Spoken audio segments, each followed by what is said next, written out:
Hey man, how you been? Good man, how are you? What are you hitting today? Just got some shoulders. I got full body, took some time off, so, something to get me going. Okay, yeah, I know. I noticed you haven't been coming to the gym. What's been going on with that? Work, family, girl, it's been a tough go. No, that's fair, man. Honestly, it's getting hard for everybody out here. Yeah, I wish there was something I could do for them. Just, give them some hope. It's okay, don't put too much pressure on yourself. It's not like you're a superhero or anything. That's fair. All right, man, I gotta get started. Take it easy, bro.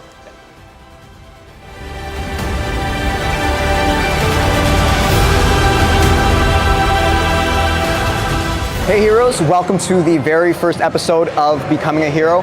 I'm Coach Mac, and this is a series where I take you through the process of becoming your own hero through fitness, developing both the body and the mindset. For this first video, what we're gonna be going over are some of the basics. So teaching you what reps mean, what sets mean, and cardio, warm-ups, core, and stretching. To start off our core training, we need to answer the question of what is the core? So a lot of times when people think about the core, they think about just the abs. So the straight up and down, the six pack.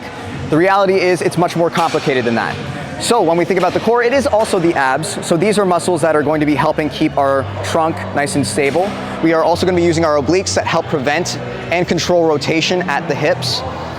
We also have our transverse, which is like a weight belt that you'll see a lot of people training with.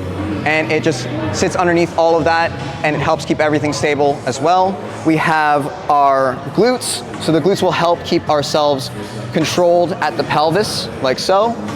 And we also have the erectors, which go up and down our spine. And all those muscles relate to the core. So when we're holding something like the plank, we're going to be feeling all of those muscles work. Okay, if you're a complete noob to the gym, some of the terminology might go over your head. So when we talk about reps, it's short for repetition. So when I do something like a bicep curl, from going at the bottom to the top and back down, that's a single rep. When we do a set is going to be a grouping of those reps. So if I do 10,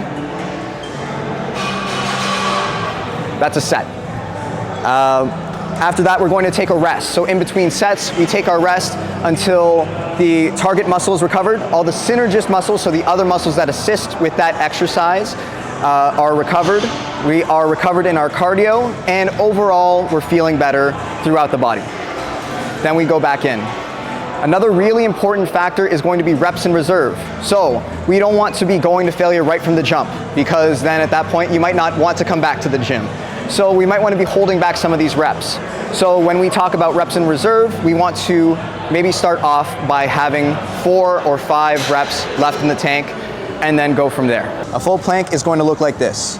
Lie on your stomach with your elbows directly under your shoulders.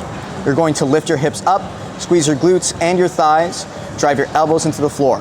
Hold until you can't.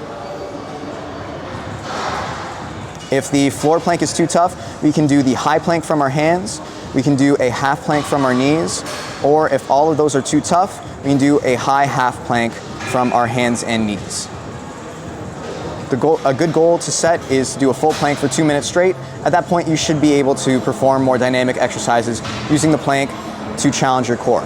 This is the dead bug. It's another really good exercise for stabilizing our core. So what we're gonna do is we're gonna lie on our back, we're gonna bring our knees up over our hips, we're gonna keep our heels in line with our knees, arms right up over the shoulders.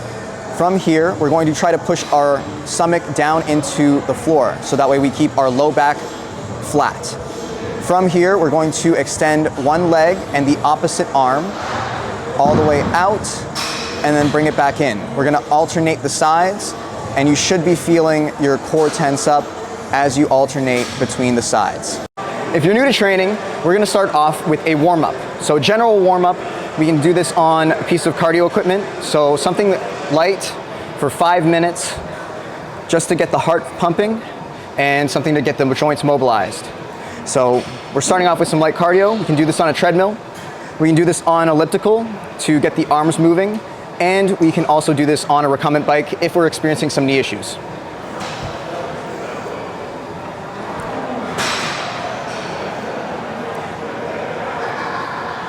For a warm-up, you'd only want to do 5 to 10 minutes at a light intensity. So a 5 out of 10 on a scale of 1 to 10. In addition, you can perform something like light arm circles to mobilize the shoulders as you're doing your cardio. People will often ask when to do cardio, and it depends on your priority, whether it's resistance training or cardio training. I like to start off my clients with resistance training as their prime objective. So we do our cardio after, or on another day entirely, so that way we're fresh. As for intensity, we're going to start off with our maximum heart rate being about 50% of what that would be. So we're gonna take 220 minus our age and multiply that by 0.5. At some point, after a month of doing one session a week, we're gonna add a second session. The most important thing about cardio is that you picked one thing and you stick with it. We don't wanna be bouncing back and forth. Stick with what you like and keep that consistent. The first set of stretches that I'm gonna be telling you about are the core 4 on the floor. So you're gonna take a 90-90 position with your knees and your hips, like so. You're gonna start off with a glute stretch by trying to keep your back straight and trying to put your chest down to your knee. The next stretch is going to be the hip flexor stretch. We still keep our legs in the same position, but hold ourselves up and rotate away from our knees. You should feel the stretch at the top pocket. After that, we have the QL or quadratus lumborum stretch. This is a muscle found in our lower back.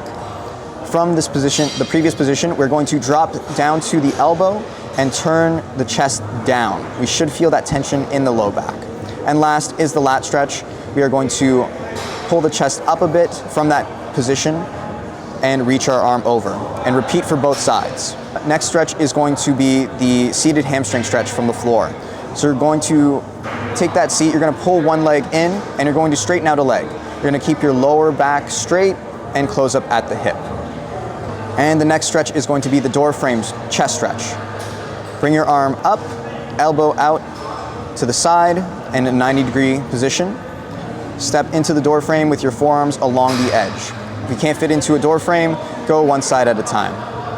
For all these stretches, we want to hold for 20 to 30 seconds and do 2 to 3 rounds. All right, that's it for today. Thank you so much for watching, heroes. Make sure to like, comment, and subscribe. And this is Coach Mac signing off.